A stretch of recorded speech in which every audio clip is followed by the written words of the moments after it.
Hai, sebelumnya di sini aku mau jelasin tentang etika dan tanggung jawab sosial perusahaan. Ada beberapa pembahasan dari etika dan tanggung jawab sosial perusahaan, yaitu meliputi satu, pengertian etika manajemen, dan dua, pengambilan keputusan yang etis, dan tiga, pemangku kepentingan, empat, evaluasi tanggung jawab sosial, dan lima yaitu mengelola etika dan tanggung jawab sosial. Apa sih pengertian dari etika manajemen?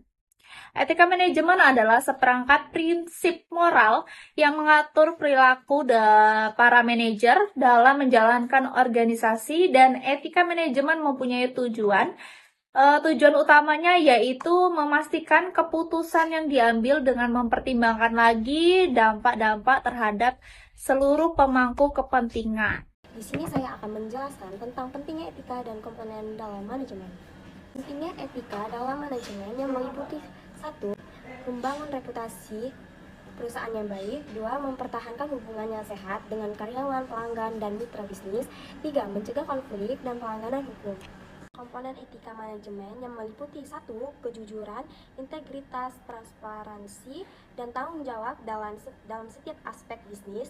2. Mengutamakan kepentingan bersama dibandingkan keuntungan jangka pendek. Pengambilan keputusan etis, yaitu proses pemilihan suatu cara dari beberapa alternatif dan keputusan yang dihasilkan tidak melanggar norma hukum dan dapat dipertanggungjawabkan secara moral. Di sini saya akan menjelaskan tentang peran pemangku kepentingan. Ada apa aja sih di peran pemangku kepentingan itu? Yaitu ada karyawan. Karyawan adalah sebagai tenaga kerja di dalam perusahaan. Yang kedua, ada pemegang saham. Pemegang saham adalah pihak yang menanam modal dan menuntun keuntungan dari bisnis. Yang ketiga, ada pelanggan. Pelanggan adalah konsumen yang menentukan keberlangsungan penjualan dan reputasi perusahaan. Yang keempat, ada masyarakat. Masyarakat berperan dalam menjaga keberlanjutan bisnis melalui citra sosial perusahaan. Dan di sini saya akan menjelaskan tentang evaluasi tanggung jawab sosial. Pengertian CSR adalah komitmen perusahaan untuk berkontribusi pada pembangunan ekonomi yang berkelanjutan sambil meningkatkan kualitas hidup karyawan, masyarakat, dan lingkungan sekitar. Ada dimensi yang dimana ekonomi, hukum, etis, dan filantropis. Mengelola etika dan tanggung jawab sosial. Bagaimana sih strategi mengelola etika dalam perusahaan? 1.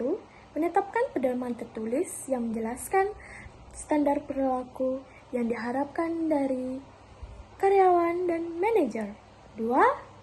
Melakukan pelatihan rutin untuk meningkatkan kesadaran dan pemahaman karyawan terhadap prinsip-prinsip etis. 3. Budaya perusahaan yang etis, membangun lingkungan kerja yang dimana perlakuan etis didorong dan dihargai. Mengelola tanggung jawab sosial. 1. Menciptakan program-program yang berfokus pada keberlanjutan dan kesejahteraan masyarakat, seperti program pengelolaan limbah, pendidikan, atau kesehatan. Kedua, melaporkan kegiatan CSR secara terbuka melalui laporan tahunan atau laporan keberlanjutan, sehingga pemangku kepentingan dapat menilai dampak positifnya. 3.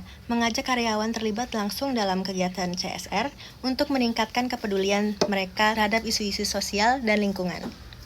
Yang selanjutnya adalah manfaat mengelola etika dan tanggung jawab sosial, yaitu 1. Meningkatkan reputasi perusahaan. Yang kedua, membangun loyalitas pelanggan. Yang ketiga, menarik dan mempertahankan karyawan berkualitas. Yang keempat, mengurangi resiko hukum dan memperkuat hubungan dengan pemerintah.